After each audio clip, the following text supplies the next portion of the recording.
Faktikontroll. EKRE portaal Uued uudised väitis, et Venemaa külmutatud varade kasutuselevõtt Euroopa Liidus annaks Ukrainale vaid sümboolse summa. Kirjutatakse, et sellega saaks katta ehk vaid 1 aasta sõjakulud. Tegelikult on Euroopa Liidus hinnanguliselt 210 miljardi euro jagu Venemaa külmutatud varasid. Näiteks on see summa sarnane 5-kordse Eesti sisemajanduse koguproduktiga. Mis puudutab portaali väidet sellest, et külmutatud varadega saaks katta ehk vaid 1 aasta sõjakulud, siis ka see on vale. Ukraina kulutab praegusel ajal sõjale umbes 60–65 miljardit eurot aastas, mis tähendab, et külmutatud varade arvelt saaks katta lausa 3 aasta sõjakulud. Head Delfi vaatajad ja kuulajad, teie ees on meie viimane saade Strasbourgist Euroopa Parlamendist, mis on salvestatud neljapäeval 18. septembril. Saates saavad sõna sotsiaaldemokraat Marina Kaljurand ja keskerakondlane Jaak Madisson, kes räägivad Ukraina rahuprotsessist ja Kaja Kallasest ning annavad hinnangu Alar Karise ja Kristen Michali esitusele välispoliitikas. Saate lõppu intervjuudes saavad sõna Urmas Paet Reformierakonnast ja Sven Mikser sotsiaaldemokraatidest, kes arutavad, mis saab, kui Euroopa Ülemkogu jätab tegemata otsuse võtta Venemaa külmutatud varad kasutusele. Nagu salvestusele järgneval päeval selgus, nii läkski. Jaak, mismoodi me läheme uuele aastale vastu just Ukraina nii-öelda rahukõnelustega seoses, et kas Ukraina võib Trumpi surve all murduda? Me juba räägime sellest, et Ukraina on nõus loobuma NATO püüdlustest. Kas nad suudetakse panna loobuma kogu Donbassist? Ega keegi täpselt tea ju, me spekuleerime ja oletame, aga mis puudub NATO püüdlusi, minu meelest on natukene üle affišeeritud kindlasti ka võib-olla Eesti meedias, et tehakse pealkirju suuremad kui asi väärt on. Et ega juba 2 nädalat peale Venemaa agressiooni Ukraina vastu Ukraina oli nõus loobuma taotlusest liitumaks NATOga, mis oli justkui nagu see ametlik põhjus venelastele rünnata Ukrainat, mis muidugi ei olnud päris põhjus. Aga väidetavalt oma siseauditooriumile ja siis rahval oli ju see, et näete kohe NATO tuleb Venemaa kõhu alla, lääne imperialistid Washingtonist tahavad emakast Venemaad murda ja nüüd me peame kaitsma ennast. Et tegelikult see NATO püüdlus oli juba alguses nagu laualt maas, et ametlikult ei liitu NATOga. Et ma arvan, et see ei ole nagu kõige suurem, olulisem asi, mille taha kinni jäädakse. Pigem on küsimus julgeolekugarantiidest. Küsimus on omaette see, kas ukrainlased saavad nagu väga usaldada lõpuni ükskõik milliseid garantiisid, sest et ega siiamaani on kehtiv Budapesti memorandum aastast 1994, millel on ka ameeriklaste allkirjad all. Aga mida keegi enam ei taha meenutada, et kuulge, et on olemas juba kokkulepe, kus lubati tagada Ukraina piiri terviklikkus, aga tegelikult ei ole tagatud. Et seega, millised need garantiid täpselt olema saavad, pigem on küsimus nüanssides. Venemaa on juba siin bravuurikalt juba öelnud, et nemad ei nõustu mitte mingil juhul mitte mingite liitlaste rahuüksustega kuskil Ukraina territooriumil. See on nende ütleme praegu retoorika lihtsalt, et seega lõpuks küsimus on sellest nagu jõutasakaalus, et mis mängu Valge Maja lõpuks mängib ja kus selle kokkuleppele jõutakse. Kus jõutakse, tegelikult keegi praegu ütleme, siin laua taga kindlasti keegi ei tea. Kas Euroopal on piisavalt palju jõudvat seista vastu Donbassi äraandmisele? See sõltub väga palju sellest, mida ukrainlased ise otsustavad. Mis on viimase aasta jooksul muutunud? Me mäletame siis veel aasta alguses sisuliselt juhtisid läbirääkimisi ameeriklased. Ja tihti pidid ka eurooplased ukrainlastelt ja ameeriklastelt uurima, et millest te nüüd rääkisite ja millest üldse räägitakse. Siis tänaseks on see olukord muutunud. On selge, et Ameerika mängib kaasa läbirääkimistel, aga ta ei ole see peamine jõud, sest ta ei esinda enam ukrainlasi, ta ei esinda isegi transatlantilisi suhteid, täna esindavad Ameerika Ühendriigid Venemaa majanduslikke, poliitilisi ja sõjalisi huvisid. Ja see on teinud Euroopa tugevamaks. Euroopa Liidu sees on erinevaid hääli ja neid on juurde lisandunud, kes ütlevad, et rahu iga hinnaga ja ainult diplomaatiaga neid hääli on. Aga kui ma vaatan, kuidas tegutseb komisjon, ameeriklased oli viimasel aastal sisuliselt, paar päeva tagasi tuli küll nende senatist otsus raha eraldamise kohta, aga nende panus on muutunud niivõrd marginaalseks, et ma arvan, see on andnud Euroopa Liidule, eurooplastele palju tugevamad trumbid Ukraina toetamiseks, läbirääkimiste pidamiseks ja minu arvates Ukraina sellest ka aru saanud, sest nüüd me näeme pilti, kuidas president Zelenski kohtub Euroopa liidritega ja me näeme pilti, kuidas ta räägib brittidega, kuidas ta on sama pildi peal Saksa kantsleriga, kes on võtnud väga tugeva positsiooni. Nii et ma arvan, et pilt on muutunud, Euroopa on muutunud tugevamaks ja ma usun, et need viimased raputused, mis on tulnud Ameerika Ühendriikidest, liidavad Euroopa Liidu kokku ja võimaldavad teha Ukrainale positiivseid otsuseid. Kui Ukraina tõesti loobub NATO-sse pürgimiseks, kas ei ole kogu Euroopa julgeoleku arhitektuurile läbikukkumine? No, kui me läheme tagasi ajalukku, siis tegelikult ega ka ukrainlastele endile oli NATO-ga liitumine pikka aega küsimus, kus nad olid nii-öelda kahe vahel. Jah, Euroopa Liiduga liitumist taheti alati ja kogu aeg ja tugevalt, NATO oli kahtlasem. Minu jaoks on praegu sellest formaalsest liitumisest olulisemad on garantiid, et millised need julgeoleku garantiid siis on ja kuidas need hakatakse ellu viima. See, et Venemaa ütleb täna, me küll ei ole lepingut näinud, aga me juba teame, et me oleme vastu. See ei ole konstruktiivne. See tähendab, et mis iganes garantiisid välja ka ei mõelda, kaasates ameeriklasi, kaasates Euroopa Liidul põhinedes peamiselt, siis nii kaua, kui teine pool kaasa ei mängi ja teine pool praegu kaasa ei mängi, võivad need garantiid tekkida, nad võivad paberil olla, aga Venemaa poolt on täna null huvi tõesti saavutada mingisugunegi kestev rahu, kui loobitakse selliseid lausungeid. Kurblugu on selles, et nii palju, kui me ka ei sooviks, siis tõenäoliselt Euroopa või ükski teine riik maailmas ei suru Venemaa režiimi põlvili ja ei hävita seda inimvihkalikku süsteemi. Et seda ei juhtu. Küsimus selles, et millisele kokkuleppele jõutakse praegu piiriküsimustes, rahutagatistes, finantsküsimuste Ukrainale abi andmiseks.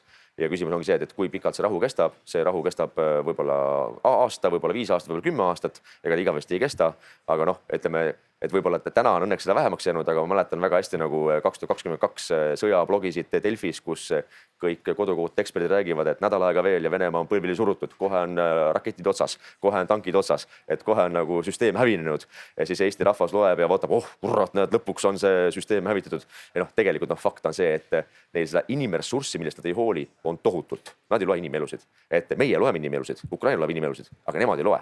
Ja kui me vaatame täna ikkagi Venemaa majanduslikku olukorda, siis kas see meeldib või ei meeldi, kahjuks nad teenivad roppult raha läbi energeetikasektori ekspordi Hiinasse. Et nad suudavad rahastada sõda veel kas või aastaid, eks ole, et seda külmutada seal, hoida pinges kogu aeg. Et seega, ükskõik kui palju me isiklikult ka ei sooviks, et see süsteem põlvili surutaks, seda kahjuks tegelikult ei juhtu. Küsimus on see, et kuidas võita aega, kuidas taastada Ukraina. Ukraina oma olemuslikult on potentsiaalne tulevikus üks tugevamaid armeesid Euroopas, kui nad suudavad uuesti riigi normaalselt üles ehitada. Aga jah, Venemaa kahjuks on seal, kus ta on ja sinna ta kahjuks jääb. Ma paluksin teile anda hinnangud, alustades Marinast, et teie isiklik ja ka teie fraktsiooni hinnang, et kuidas on Kaja Kallas oma esimesel aastal oma uues ametis hakkama saanud? Ma alustan isiklikust hinnangust. Ma arvan, see kõik sõltub sellest, milline on kontekst. Kui Kaja Kallas oli peaminister, oli tal üks mängumaa. Ta suhtles peaministritega, ta suhtles riigipeade, riigijuhtidega.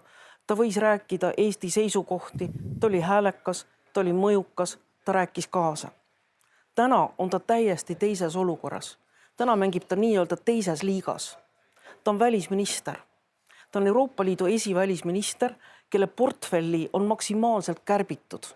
Tema pädevuses ei ole idapartnerlust, tema pädevuses ei ole Vahemeremaid, tema pädevuses ei ole suhtlemist partneritega, tema pädevust on kärbitud ka kaitse- ja julgeolekupoliitikaga. Me võime selle üle vaielda, aga volinik Kubilius, kes vastutab kaitse eest, ikka limpsab korralikult keelt ka seal kaitsepoliitika järgi. Nii et see on see olukord, kus ta täna on. Ehk vahel meile tundub imelik, et kõik Euroopa liidrid on Berliinis või Washingtonis ja Kaja Kallas on Usbekistanis. Aga see ongi täna tema roll. Ehk ta esindab välispoliitikat, ta saab rääkida seda, mida räägivad 27 liikmesriiki ja ta mängib nendes piirides. Kuidas ta nendes piirides hakkama on saanud? Ma arvan rahuldavalt, sest eks siin ka Brüsselis räägitakse palju sellest, kui palju paksu verd on tema kabineti ja Ursula von der Leyeni kabineti vahel. Mõned need intsidendid on saanud ka avalikuks, ka mõnede inimeste ametisse määramine, Euroopa välisteenistuse mõnede inimeste lahtilaskmine, seda on ka avalikkuses arutatud. Mis puudutab minu fraktsiooni, siis minu fraktsioonis on rohkem neid saadikud, kes on temaga rahulolematud. Ja nad on rahulolematud tema nõrga seisukoha pärast Iisraeli suhtes, kus leitakse, et ta toetab liialt Iisraeli, kus leitakse, et ta on küll sõnades rääkinud erinevatest meetmetest, kaasa arvatud lepingute ülevaatamisest või lepingute külmutamisest Iisraeliga, aga ei ole piisavalt abi Gazale, ei ole piisavalt hukkamõistu inimõiguste olukorraga, laste olukorraga, tsiviilisikute olukorraga Gazas. Jah, võib-olla ta aitas kaasa paari või mõne humanitaarabi abi andmisel Gazale, aga minu fraktsioonis nähakse seda ikkagi selliselt, et ta on liiga kaldu Iisraeli poole ja liiga vähe saab aru sellest, mis tegelikult toimub Gazas ja liiga vähe räägib tegelikult sellest, et Gazas Iisrael paneb toime ka inimsusevastaseid kuritegusid. Jaak, sinu hinded, teie hinded nii-öelda fraktsioonist ka siis? No, meil fraktsioon iseenesest ei ole kuidagi muret tundnud tema Iisraeli poliitika pärast, sest et ICR-i erakonna sõpruspartei on Likud, Netanyahu erakond, nii et me nagu poliitiliselt, ilmselt meie nagu poliitiline perekond on selgelt Iisraeli toetav võitluses islami radikalismi vastu. Seega see ei ole teemaks. Ja ma arvan, et isegi Kaja Kallas, meie fraktsioonis ei ole väga palju teemat, keegi räägib sellest väga. Et kedagi väga ei huvita. Et kõik saavad aru, et jah, ta on sellel ametikohal sellepärast, et ta on väiksest Ida-Põhja-Euroopa riigist tänu sellele, et ta on naisterahvas ja tänu Ukraina sõjale ja tänu sellele, et ta sai hästi läbi von der Leyeni ja Macroniga. Et ega seal muud ju sisu temast tegelikult ei ole. Et pigem kuuleb, parlamendis kuuleb ikka hääli, aga pigem kuuleb teistest fraktsioonidest, on siis nagu need seal kuskilt, ma ei tea, AFD pundist või väga vasakult poolt, eks ole, et kus kritiseeritakse tema, ma ei tea, diplomaatilisi supervõimeid, kus ta on ikkagi säranud väga mitmete toredate avaldustega. Et ütleb, au ta Eestile ei tee. Muidugi parem on see, et Eestis ei ole. See oli veel hullem. Aga üldpildis jah, ega tal väga suurt rolli pole ja ma arvan, et on ta oma ameti ära ja peale seda, kes teab, mis see tegema hakkab. Ma tean, et Jaagul on kiire järgmist küsimust alustame siis sinust, et ma paluksin ka teie hinnanguid Eesti kõige olulisematele välispoliitika esindajatele. Kuidas saavad hakkama peaminister, välisminister, kaitseminister ja viimasel ajal on oluline ka, et kuidas saab hakkama president? Minule isiklikult president meeldib. Ja ma näen, kui me vaatame ikka meediapilti, siis on näha, et ilmselgelt tänane valitsuskoalitsioon on küpsetamas ette plaani juba uut presidenti valida, neile sobivamat. Et Alar Karis ilmselgelt on läinud vastuollu teatud poliitiliste suundadega, põhjendatult on läinud vastuollu, kus ongi küsimus väga selgelt ka põhiseaduse täitmises, kas või selle viimane näiteks, ma ei tea, eesti keelt mitte oskavate vene noormeest kaitseväe kohustus. Et küsimus on nagu selles, et kas oskad eesti keelt või mitte. Küsimus on selles, et kas me vabastame sind kohustusest kaitsta Eesti riiki ja õppida selleks ja treenida välja. Et kui meil on probleem selles, et sa ei oska eesti keelt, siis ma ei tea, muudame pigem, anname lisaressurssi kaitseväele, et võtta need noormehed 2 kuud varem üksinda ajateenistusse, et õpetada eesti keel selgeks elementaartasemel 2 kuu jooksul, et siis sa oleksid vähemalt võimeline aru saama käsklusest, et seisa maha või tulista. Et see välispoliitika roll. Aga välispoliitika küsimus, kui me Kasahstani, eks ole, skandaal ja suur roll. Kui ma vaatasin seda, Jonatan Vseviov, kahtlemata väga võimekas kantsler ja tugeva egoga, siis ja Tsahkna sõnum, et Eestil on üks välispoliitika, siis ma ei suutnud leida Alar Karise sõnumist mitte ühtegi seisukohta või lauset või väljendit, mis läheks vastuollu Eesti välispoliitilise suunaga. Küsimus oligi, et mis välja võeti sealt? Ei, küsimus on selle, mis sa välja võtad, ja see küsimus retoorikas. Et ega siis me saame aru, et ütleme, Kaja Kallasel oli näiteks, kui ta oli peaminister, oli väga populaarne olla väga valjuhäälne, kõva retoorikaga oma sõnumites, sest see oli populaarne ja sillutas teed hoopis Brüsselisse. Ma saan aru Tsahknast, et kui sa oled nagu ütleme, surnud partei välisminister, kes kohe on nagu lahkumas ametist, et sa üritad veel kuidagi, ma ei tea, särada ja enda egot paitada, aga tegelikult sinu poliitiline roll tulevikus on nagu olematu, sa oled poliitiline laip. Et siis sa üritad retoorikaga seda kohe kompenseerida. Vseviovil on kahtlemata oma nagu ego küsimus, et tead välisministeeriumit juhib ju täna mitte minister, vaid juhib kantsler. Ja nüüd, kui läheb president Kasahstani, kus ta arvestab auditooriumit, arvestab võib-olla Eesti ettevõtjate huvidega laieneda oma ärisektorit sinna turule ja ta ei ütle mitte midagi vastuolus Eesti välispoliitikaga, vaid ta ütleb pehmemalt teise retoorikaga, siis loputatakse korralikult president läbi ja öeldakse, et suursaadik on ka paras mölakas. Et ma arvan, et see ei ole nagu korrektne, et lõppkokkuvõttes president on president. Et president on Eesti riigi esindaja ka välisriikides ja see, et inimestel on eraldi retoorika ja ka pehmem retoorika arvestades auditooriumit, siis Eesti riigi ülesanne ei peaks olema otsida igal pool vaenlasi ja rikkuda meie suhteid, vaid leida potentsiaalselt liitlasi ka pehmema retoorikaga riikides, kus võib-olla selline kajakallaslik või sahknalik räuskamine ei tööta väga hästi. Et noh, minu meelest nagu see on väga ohtlik tendents praegu Eesti välispoliitikas, kus öeldakse, et kõik, kes ei ole piisavalt röökivad, karjuvad ja radikaalsed oma sõnumis, on kohe Eesti välispoliitika reeturid. Et noh, ma arvan, et see on paganama ohtlik tendents Eesti tuleviku jaoks. Endine suursaadik Kasahstanist saab nüüd kommenteerida. Nii. No, kõigepealt, mis puudutab seda, kes, kuidas ja mida ütleb, seda helgitakse välispoliitikas niivõrd piinlikult ja niivõrd täpselt. Ja siin, mina näiteks, ma ei ole Jaaguga nõus. Kui toimub riigivisiit, kõrgem visiit Kasahstani, riiki, mille president paar päeva enne seda külastas Moskvat, kus ta rääkis läbi erinevaid valdkondi ja kus ta tuli tagasi tõdemusega, et sisuliselt kõigis valdkondades on suurepärane koostöö. Ja siis ta kohtub nädal hiljem Eesti Vabariigi presidendiga. Jah, mina ootaksin küll, et Eesti Vabariigi president ütleb Kasahhi noortele, kes Venemaa tegelikult täna on või mis see Venemaa režiim tegelikult täna on. Aga jällegi, see on presidendi voli, presidendi õigus, presidendile antakse nõu ja tema teeb viimase otsuse. Ma olen olnud nendes olukordades ja ma olen briefinud kõiki Eesti Vabariigi presidente alates 91. aastast. Ja jah, need briefid ongi sellised, et enne visiiti saadakse kokku mitte niimoodi, et mängitakse maha etendus, mida jälgib kogu delegatsioon, 100 või pluss inimest, vaid saadakse kokku väiksemas koosseisus koos presidendi, tema välisnõunikega, paari olulisema inimesega ja räägitaksegi kogu visiit veel kord läbi. Ja saadik annabki selle viimase tunnetuse, mis tal on, see on saadiku töö, anda oma tunnetus. Olen ka mina seda teinud. Ja siis vaadatakse koos üle, millised sõnumid on, kas mõnda sõnumit tuleks kohendada, kas mõnda sõnumit ei, aga lõpliku otsuse teeb president.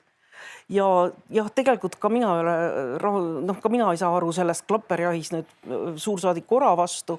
Lõppude lõpuks oli kohtumisel ka presidendi välisnõunik Margus Kolga, et kui president eelistas rohkem kuulata saadikut, see on tema õigus, see on tema voli ja nüüd hakata saadikut sellepärast materdama, ma ei pea seda õigeks.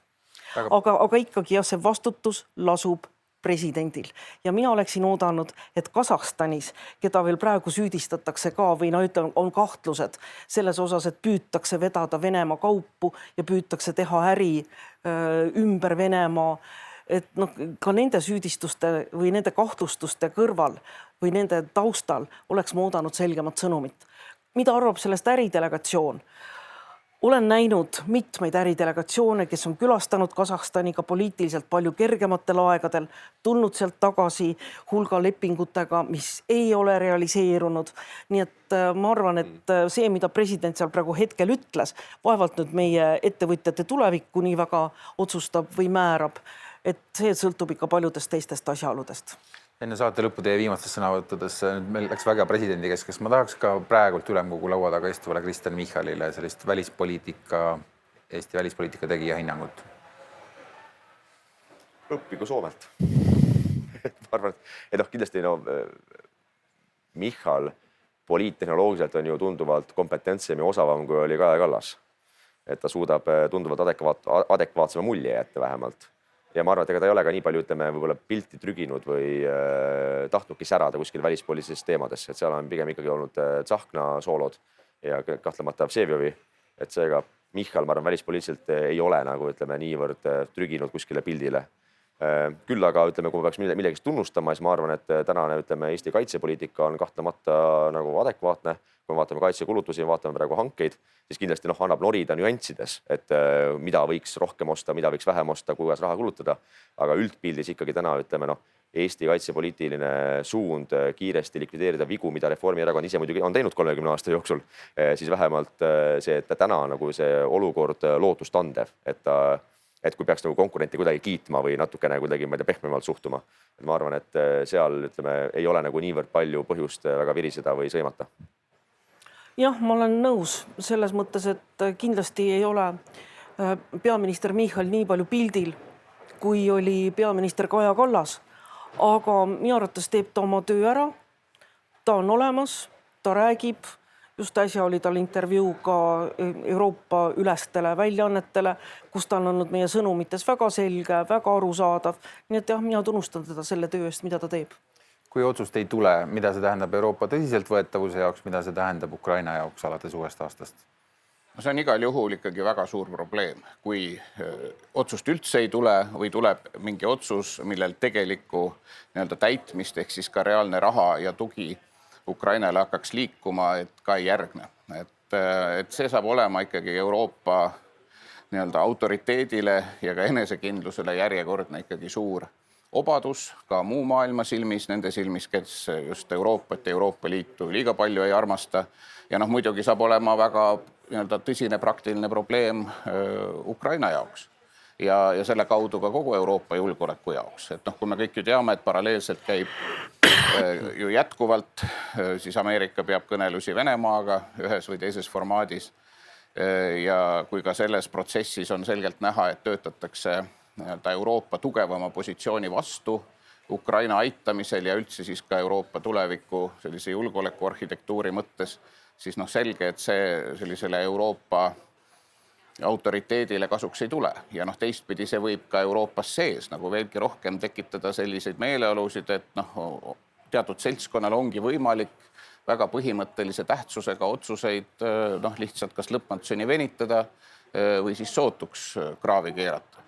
Nii et tegelikult ikkagi ma usun kõik vähegi südametunnistusega ja Euroopa julgeoleku pärast muret tundvad inimesed peaksid ikkagi lootma, et Euroopa riikide juhtidel ikkagi lõpuks nii palju on seda otsustusvõimet, et see lubadus, et minnakse ülemkogule ja igal juhul tullakse otsusega välja, et see ei ole lihtsalt järjekordne selline tühi jutt, et see otsus kindlasti tuleb, sest väga mitmes aspektis on väga palju kaalul täna selle ülemkogu raames.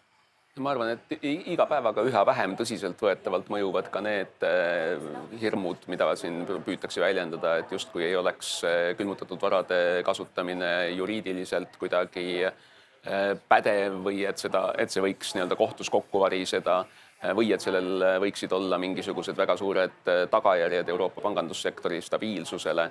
Et kui sellised mõjud oleksid olemas, siis oleks nad juba tänaseks päevaks avaldunud. Et mure sellepärast, et nüüd teised riigid, valitsused, olgu demokraatlikud või autoritaarsed, kes oma suveräänseid fonde Euroopas hoiavad, et nad võiksid kolida kuhugi mujale. Me räägime siin triljonitest ja triljonitest eurodest või dollaritest, et millise jurisdiktsiooni all võiksid nad tunda, et nende varad on paremini kaitstud, et nende õigused on kindlamalt tagatud. Et väga keeruline on seda ette kujutada ja tegelikult Euroopa on ju viimase mitme aasta jooksul teinud juba mitmed otsused kõigepealt varade külmutamise kohta, nüüd hiljuti ka tähtajatu külmutamise kohta. Kui see omaks väga märkimisväärset mõju Euroopa pangandussektori usaldusväärsusele või stabiilsusele, siis ma usun, et me oleksime neid mõjusid juba näinud.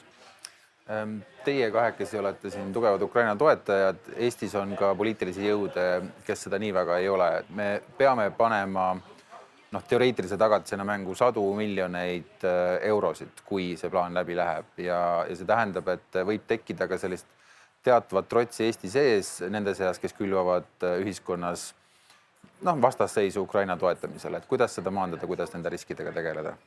Esimene ju ongi see, et kui tuleb selge otsus, et tagatiseks sellele laenule, millega Ukrainat tänases keerulises olukorras aidata, on külmutatud Vene varad, siis seda vähem tulebki riikidel endal midagi tagatiseks panna või hetkel üldse mitte panna. Nii et see oleks ka kohe selline esimene sõnum, et see ongi ju hädavajalik ja ka ajaloost vaadates agressor, kes on tekitanud teistele suurt kahju, lõpuks peab seda maksma. Teise maailmasõja lõpus, Saksamaa maksis väga paljudele riikidele reparatsioone ja kulusid kinni nende kahjude eest, mida ta oli põhjustanud. Nii et tänane olukord ei peaks olema erinev, et seesama Belgia või ükskõik milline teine riik, kes tollal teise maailmasõja lõpus sai suuri kahjutasusid Saksamaalt, nende kahjude eest võiks ka seda poolt mäletada. Aga mis puudutab Eesti reaktsiooni, siis ega muud ei ole. Me peame ju ikkagi järjest rääkima ja kordama, et veel kord, et see sõda Ukrainas täna ei ole kaugeltki ainult Ukraina sõda. Et peab olema ju täiesti pime, kui sa ei näe, et selle kõrval on juba pikka aega käinud ja see järjest süveneb Venemaa hübriidsõda kogu Euroopa vastu. Ja me tahaksime ju tegelikult, et see ei areneks edasi. see hübriidsõda millekski palju tõsisemaks. Ja noh, sellega sisuliselt ainuke šanss on see, et Venemaa tänast režiimi suudetakse ohjeldada. Ja kui selle ohjeldamise jaoks on riikidel vaja rohkem kulutada või ka panna tagatiseks, anda siis riigi garantiid üldisele Euroopa Liidu laenule, noh siis ma ütlen, siis tuleb seda teha. Sest meil ei ole täna Euroopas ühtegi tõsisemat asja, kui täna Euroopa inimeste julgeolek, olles siis silmitsi selle tänase Vene režiimiga. Nii et see lihtsalt on see hind, mida tuleb agressori ohjeldamise eest maksta, nii ongi. No kui keegi tänasel päeval julgeb väita, et Ukrainale käega löömine ja Ukraina allavett laskmine on pikas perspektiivis Eesti maksumaksja jaoks kuidagi odavam kui Ukraina toetamine tänasel päeval, et siis see inimene on kas pime ja sõge ja ei jaga maailmapoliitikast mitte midagi või siis on see inimene kellegi mõne mitte Eesti sõbraliku mõju või huvigrupi huve esindamas. Nii et kahtlemata Eesti on juba panustanud märkimisväärselt, aga meil võib olla vajalik panustada täiendavalt ja loomulikult me kõik ütleme, tegelikult ka Itaalia peaminister Meloni ju selgitades oma toetust sellele laenuvõtmise skeemile tegelikult rõhutas üle, et ka tema vaatevinklist loomulikult agressor peab päeva lõpuks tekitatud kahju kinni maksma. Nii et siin väga suuri erimeelsusi selles printsiibis ei ole. Iseasi, kas me peame tõenäoliseks, et nähtavas tulevikus on võimalik jõuda olukorrani, kus see ka reaalselt toimub ja see raha reaalselt Ukraina riigile laekub, mida Venemaa tal läbi tekitatud kahjude maksma peaks. Nii et jah, sellisel juhul loomulikult on ka väga detailselt ju kirjeldatud kõigis nendes laenuskeemides seda, kuidas siis toimub Ukraina poolne laenu tagasimaksmine juhul, kui tõepoolest suudetakse kohustada Venemaad tekkinud agressiooniga tekitatud kahjusid hüvitama. Kui asjad nii hästi ei lähe, siis kindlasti tagatise andjal võib tekkida vajadus ka reaalset raha mängu panna, mitte üksnes teoreetilist tagatist. Aga nagu öeldud, see kindlasti on Eesti julgeoleku seisukohalt sedavõrd oluline küsimus, et me peame olema selleks valmis vajadusel ja teiseks ka puhtalt finantsiliselt. See saab olema Eestile tunduvalt odavam, kui Ukraina selle sõja võidab, võrreldes selle võimalusega, et sõda lõpeb mingil moel Venemaa jaoks soodsatel tingimustel.